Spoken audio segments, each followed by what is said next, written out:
Okay, take 2. Second outfit because I just spit all over in the first one. Oh, jeez. Oh, oopsies. Oopsies. Yeah. Hold on. Hey, hi guys, I'm 2 months old. I'm 2 months old. Look at how big I am. So I want to do Callie's 2-month update. And I wish I would have, oh, now she's pooping. Oh my gosh. Well, we'll be talking about poop in this video too, so might as well just keep things real. But I wish I would have written everything down that I want to talk about because I feel like this video is going to be all over the place. But we're just going to go ahead and get started. So from month 1 to 2, quite a bit has happened. It has been a roller coaster of just so many different things. So Callie is a big girl. So she weighed 14 pounds 6 ounces at her pediatrician appointment. You are just gonna sit here and poop, huh? Yesterday, and she was 24¼ inches long, and so at birth she was 8 pounds 14 ounces and 20½ inches long. So she has grown significantly, and she's in the 95th percentile for her height and weight, which is crazy because Jesse and I really aren't that big of people, so it's kind of crazy. But a lot of that has to do with with breastfeeding, and I'm going to kind of talk about that a little bit because that has caused a lot of our whirlwind of emotions and roller coaster of things happening over this past month. So to sum it up, she had a tongue tie. We got that fixed, and that helped a lot with feeding.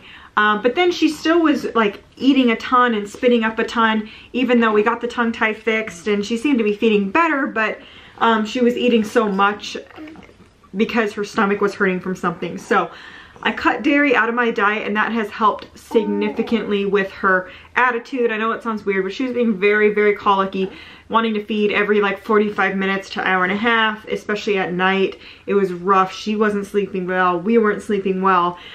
She was crying and screaming, and it was just really, really hard. We felt bad for her, and then you're just frustrated as a parent because you're like, what am I doing wrong? Why can't I comfort her? So since cutting out dairy from my diet, it has helped her significantly.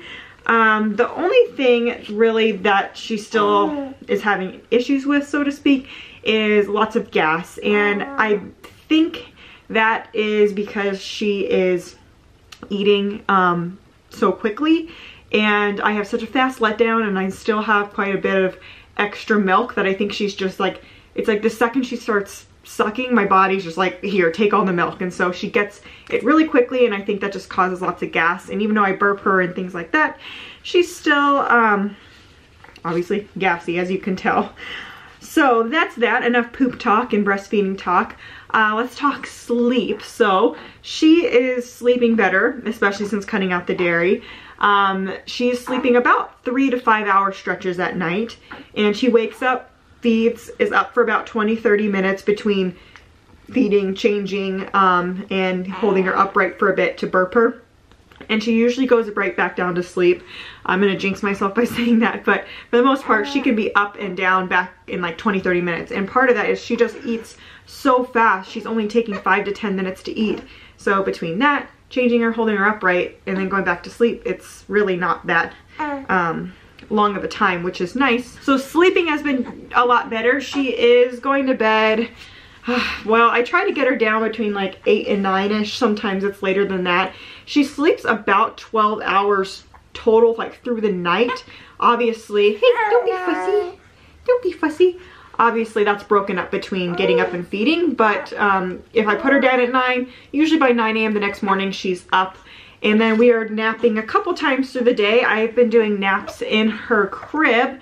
And obviously I have the monitor and watch her and all of that, but trying to get her used to taking naps during the day in her crib, and then at night she sleeps in her pack and play next to me. So she's been doing really well with naps. She'll nap anywhere from about 45 minutes to, sometimes we'll be lucky and have like a 2.5 hour nap, but most of the time it's about an hour, hour and a half. Developmentally, so she is talking a lot. As you can kind of hear, she's making little noises.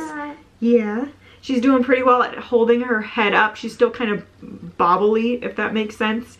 But she you telling everyone how you can talk? She likes talking. She likes, her favorite thing right now is when we stand her, she's already doing up on her feet. You can't see, but when I stand up on her feet, she thinks that that is so cool. So happy. She's also been socially smiling a lot, and she looks like she's close to laughing sometimes, but she hasn't quite laughed just yet. Yeah. She got her 2-month shots yesterday, and she's done actually surprisingly well. Hasn't had a fever just yet. A little bit fussy, but not too bad.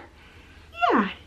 And overall, she's just a much happier baby, especially since cutting out the dairy. I know I keep saying that, but I didn't realize how much that was affecting her, and there's still maybe something in my diet that's affecting her, but though I didn't realize how rough things were until cutting it out. I think I just got so used to like how she was feeding and feeling and things like that, I just thought it was normal. But since cutting that out, things have been so much better. So I still have my awesome hair, guys. Yeah. I still have my awesome hair. Her favorite things right now are baths. She loves bath time. I take baths with her almost every night. I don't always use soap, but just for the warm water, and it relaxes her. She also loves when you sing to her or when I play piano for her. What else do you love?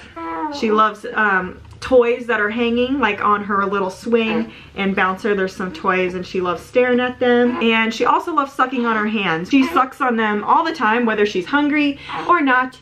Just, I like sucking on my hands because they're tasty. Huh. Yeah.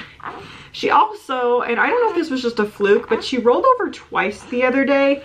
And I don't know if it was just like coincidental and she just happened to like get her leg over and roll, because it was from her back to belly, which I know they usually do that later than from belly to back. And so that's left me a little paranoid about night times, but her swaddle, her arms are up. So worst case scenario, if she for some reason rolled over, she would be able to push herself up. And also I'm a very light sleeper, and she does not like being on her stomach unless you're holding her. And so if she rolled over onto her belly, she would probably be very frustrated, and I would wake up to her like grunting and things like that. So, but this is me. I'm a big girl and I'm so cute. Yes, say I've got like 16 chins. Oh, don't hit me, mama. Okay, okay, we'll be done. We'll change your diaper since you just filled it up. But say thanks for watching, guys, and I will be doing a 3-month update when she turns 3 months. Also, one last thing I want to mention. This is so funny. Don't mind them. And she's in her next outfit because she had a blowout when she was taking that poop. But she's in 3 to 6 month size clothing, and yeah, that's crazy because she's 2 months old, and all her 0 to 3 month stuff is like very, very tight, and so she pretty much is just in the 3 to 6 months now, and she's wearing size 3 diapers, and those are already getting tight, so she's probably going to need to be in size 4 here shortly. But that's crazy. But yes, that's it. So thanks for watching, and I'll see you guys next time.